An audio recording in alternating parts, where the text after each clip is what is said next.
Memory আর কিছু একটা হয়ে গেছে, আবার কেটে দিয়ে আবার ঘুরে আমার স্বপ্নগুলোকে ভেঙে তছনছ করে দিয়েছো। তোমাকে আমি ঘৃণা করি, ঘৃণা করি। আপনি ঠিকই বলেছেন মেম সাহেব। আমি আপনার জীবনটাকে নষ্ট করে দিয়েছি। আমি একটা শয়তান, আমি একটা লম্পট, আমি একটা চরিত্রহীন। তাই আপনার গয়লা পাড়া হবে এই না সত্যি? আমার জীবনের চরম পাওনাদারি, চরম পাওনা।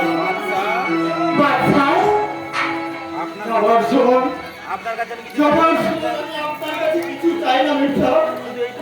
শুধু একটু অনুরোধ করছি, আপনি শুধু আমাকে একটু ক্ষমা ভিক্ষা দিন। আপনার ক্ষমা আমার অন্তরে জমা করে নিয়ে একটু মানুষ হওয়ার জন্য আমি এইভাবে দিগন্তে ঘুরে যাবো। একটু স্নেহ, একটু ভালোবাসার জন্য আমি প্রত্যেকটি মানুষের একটু আমি দুয়ারে গিয়ে ভিক্ষা দিয়ে পাবো। বাবু গো, এই হতভাগ্য সন্তানকে আপনারা দয়া করে একটু স্নেহ, মায়া, মমতা ভিক্ষা দিন। দিন না বাবু না, দিন না।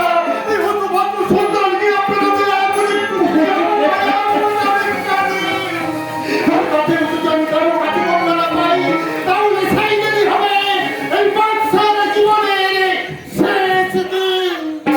শেষ দিন। বাছা, বাছা। কে কে কে আমার নাম ধরে ডাকছে? এ কাকা, আমরাও যাত্রা দলেরই লোক। বলো না আমার সাপহারা কাজল কোথায় ঢুকছে? বলো না, শুনেছো কি তার গল্প বেরোনো? বলো বলো বলছি, বলো কাজল কোথায়? কাজল! মিঠুন দা, মিঠুন দা, কে মিঠুনদা বলে ডাকলো? কে? আমি আমি তোমার কাজল। কাজল? মিঠুন দা,